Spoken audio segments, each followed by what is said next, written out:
Buku membuka jendela ilmu, bahasa menyelam jiwa bangsa, membaca membina generasi bermutu, berilmu, berbudaya, penuh wibawa.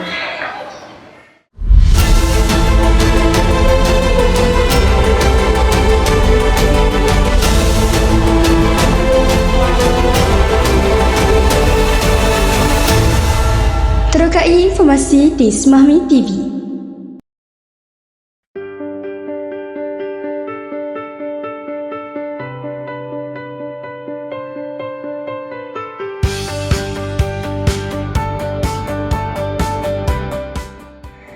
Assalamualaikum warahmatullahi wabarakatuh dan salam sejahtera.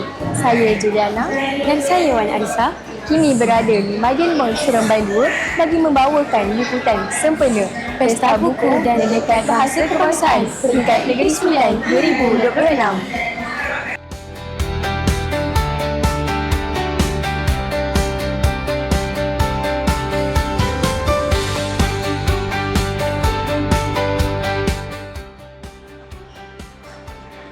Program yang berlangsung pada hari Jumaat 26 Jun 2026 ini menghimpunkan pelbagai aktiviti menarik yang berceraskan ilmu, bahasa, teknologi dan budaya membaca.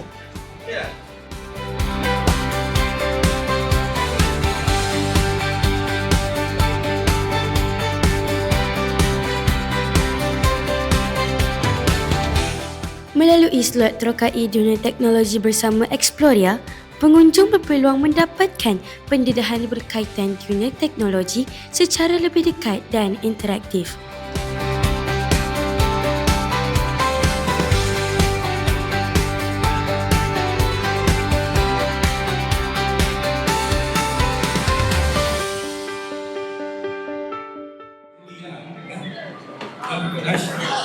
Antara pengisian program termasuklah slot Terokai Dunia Teknologi bersama Exploria, Majlis Persatuan Pesta Buku dan Dekat Bahasa Kebangsaan Peringkat Negeri Sembilan 2026 serta pertandingan bintang nasyid.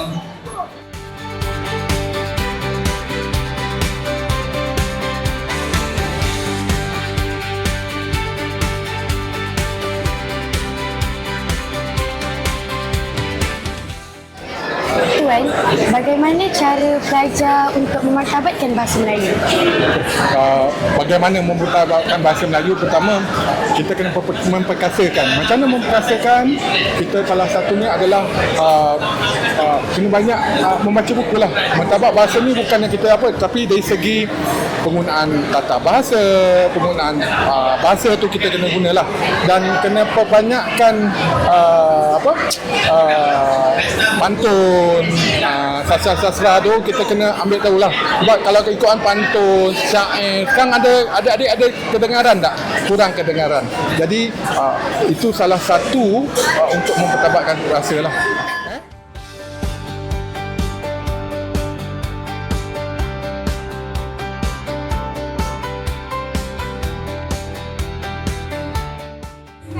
Semoga Pesta Buku dan Dekat Bahasa Kebangsaan Peringkat Negeri Sembilan 2026 ini terus menjadi platform terbaik untuk membina masyarakat yang berilmu, berbudaya dan mencintai bahasa. Sekian dari kami, saya Juliana Dan saya Wan Arisa. Terokai Informasi di Semahmi TV.